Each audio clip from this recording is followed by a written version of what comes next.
लोकसभा का चुनाव है और दो विचारधाराओं की लड़ाई चल रही है।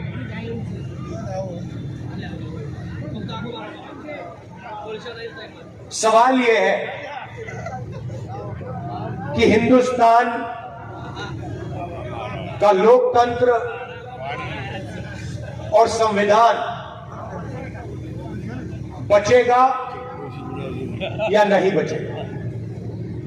बीजेपी के, आरएसएस के लोग चाहते हैं कि संविधान खत्म हो जाए और हम कांग्रेस पार्टी और इंडिया अलायंस संविधान की रक्षा कर रहे हैं।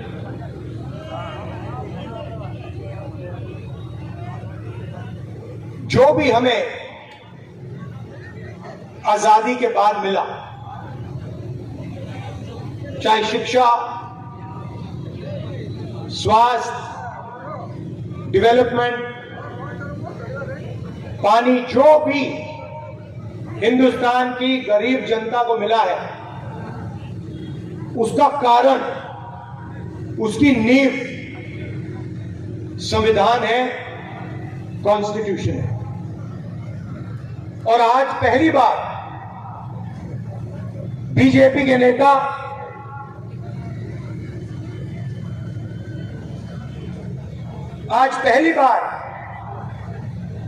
नेता खुलकर कह रहे हैं कि अगर हम चुनाव जीते तो हम इस संविधान को, कॉन्स्टिट्यूशन को बदल देंगे, फाड़ के फेंक देंगे, खत्म कर देंगे। भाई और बहनों, ये जो कॉन्स्टिट्यूशन है, ये जो संविधान है, यही गरीबों की रक्षा करता है, यही कमजोरों की रक्षा करता है, यही किसानों की रक्षा करता है।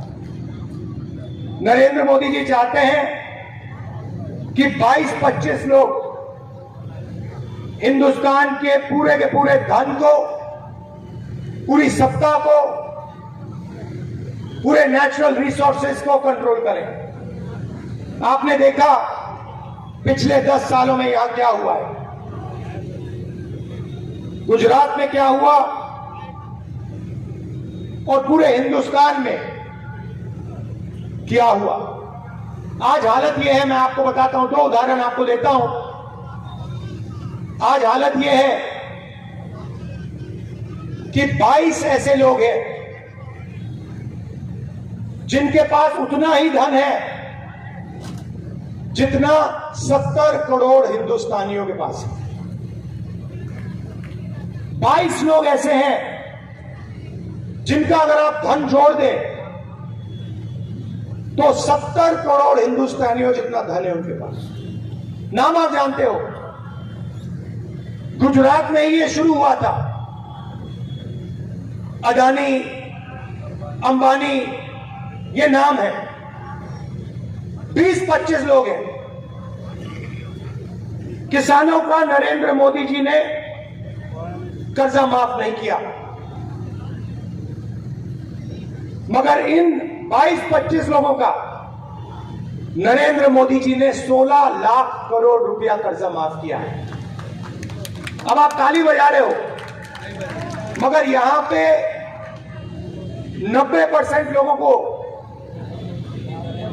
यह नहीं पता होगा कि 16 लाख करोड़ कितना होता है। आम आदमी को मालूम ही नहीं। अगर आपने अदानी से कहा देखो भैया 16 लाख करोड़ कितना होता है, 2 मिनट में बता देगा।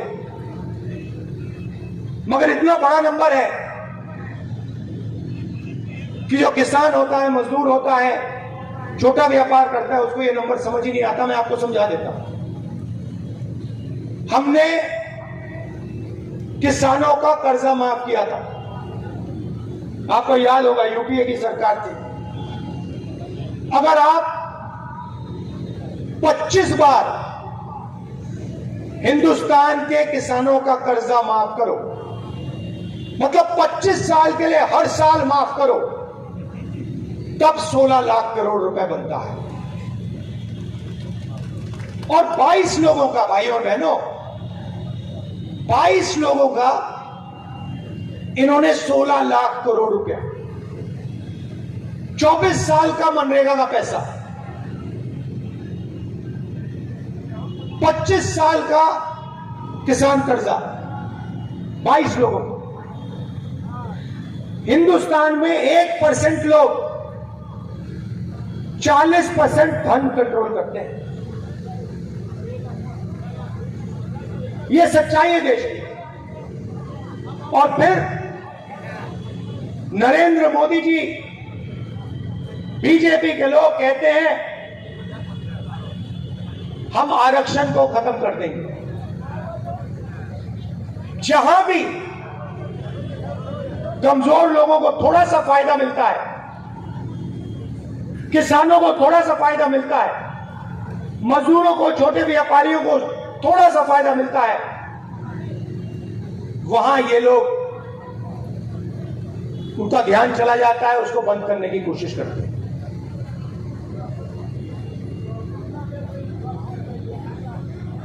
कभी कहते हैं, इनके लोग कहते हैं कि हम आरक्षण खत्म कर देंगे, और फिर बयान आते हैं नहीं, हम आरक्षण के खिलाफ नहीं हैं। इनके बयान आते हैं। ठीक है, आरक्षण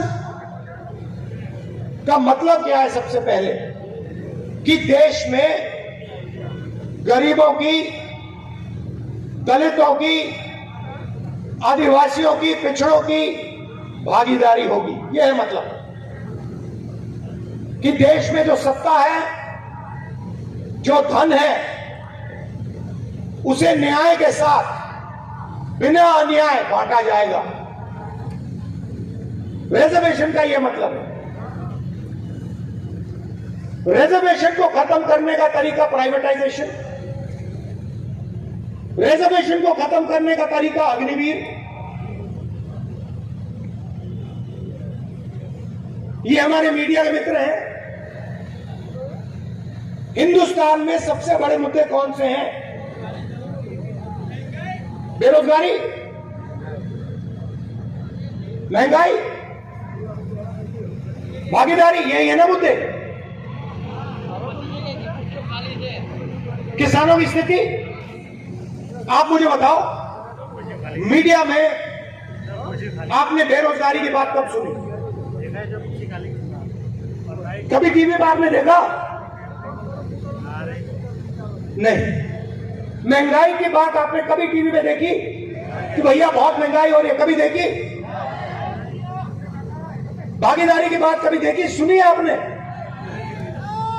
मैं आपको बताता हूं क्यों नहीं। मैंने लिस्ट निकाली, मीडिया के मालिकों की लिस्ट निकाली, बड़े बड़े एंकर्स की लिस्ट निकाली।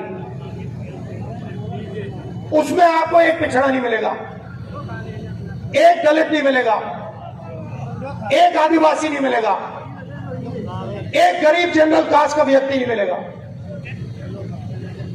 मूड ये बनाते हैं, ये क्या दिखाते हैं? सबसे पहले 24 घंटा नरेंद्र मोदी का चेहरा,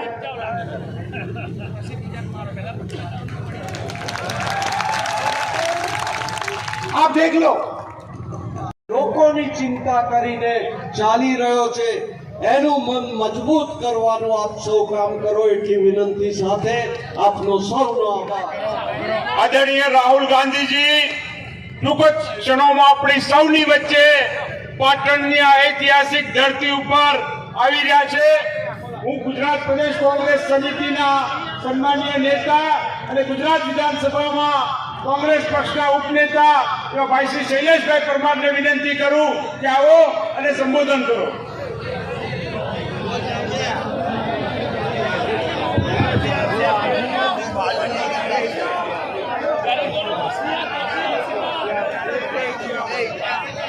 सौ मित्रों ने विनंती किया, झंडा थोड़ा नीचे कर दो मित्रों प्लीज। બધા ઝંડા નીચે કરી દો, કારણ કે પાછળ બી આપણા મિત્રો અને આગેવાનો બેઠેલા છે। જે લોકો પાસે ઝંડા છે થોડા નીચે કરી દો। રાહુલજી આવે પછી કરજો।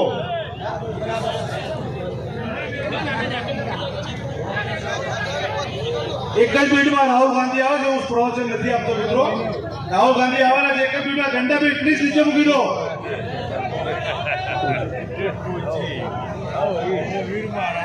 હજી જો પાછળ પેલા મિત્રને કહું છું વિનંતી, ભાઈ આગળ આ પ્લીઝ.